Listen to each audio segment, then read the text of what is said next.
খানিকটা ওই ডাল বাটা রেখে দিয়েছি পকোড়া বানানোর জন্য। সবজি দিয়ে পকোড়া বানাবো। এবার সবজিগুলো কেটে নেব। আজকে বানাবো যে সবজির পকোড়া বানাবো, এখানে নিয়ে নিয়েছি দুটো ঝিঙে, একটুখানি কুমড়ো, একটা আলু, একটা বিট, তারপর কয়েকটা পটল নিয়েছি,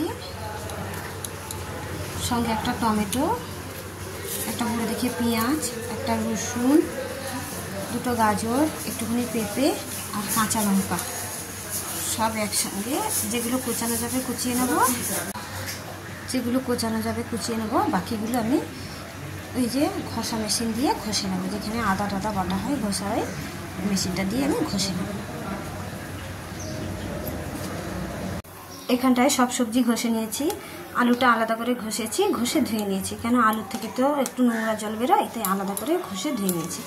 আর এই ডাল বাটার মধ্যে একটু বেসন দিয়েছি আর একটু সামান্য নুন মিষ্টি দিয়েছি, সব দিয়ে একসঙ্গে মাখিয়ে নেব। আর এখানটায় আমি তাওয়া বসিয়ে দিয়েছি, এর মধ্যে সাদা তেল দিয়ে দেবো। সাদা তেল দিয়ে দিয়েছি এর মধ্যে, এখানে মাখিয়ে নিয়েছি। আগে থেকে সবজিগুলো নুন দিয়ে মাখিয়ে রাখলে জলটা ঝরে যেত, এর মধ্যে এক্ষুনি পাতলা হয়ে যাবে, তাই জন্য একটু তাড়াতাড়ি করবো, পাতলা হয়ে যাবে, জল ছেড়ে দেবে এক্ষুনি।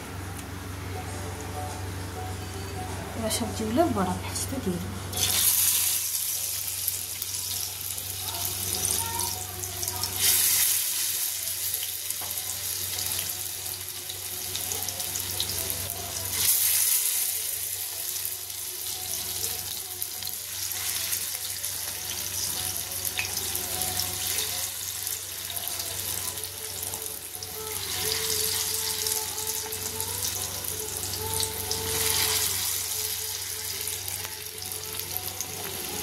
বড়াগুলো ভেজে এবার বড়াগুলো উল্টে দেবো।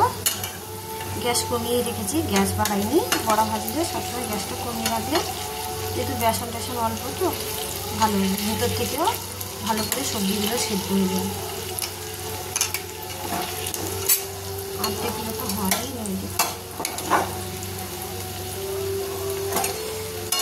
গ্যাসটা এখন জোরে করে দিলাম। কেমন হয়েছে বন্ধুরা বড়াগুলো দেখে বলবে। তোমরাও বাড়িতে বানিয়ে এরকম বড়া খাবে।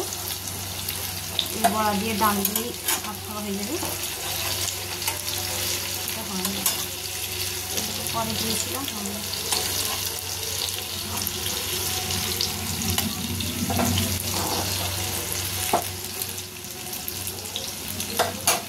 এই চারটে হয়েছে, ওই তিনটে এখনো খানিকটা বড়া ভাজা হয়ে গেছে। এগুলো তেল ঝরানোর জন্য রেখে দিয়েছি, তারপরে খানিকটা দিয়েও দিয়েছি। এবার বড়াগুলো তুলে নেব। রেডি। কেমন হলো বন্ধুরা বড়াগুলো বলবে একটু কমেন্ট করে। আর এখানটায় বাকিগুলো ভাজতে দিয়ে দিয়েছি, এরকম করে সব বড়াগুলো এখানে ভেজে নেব।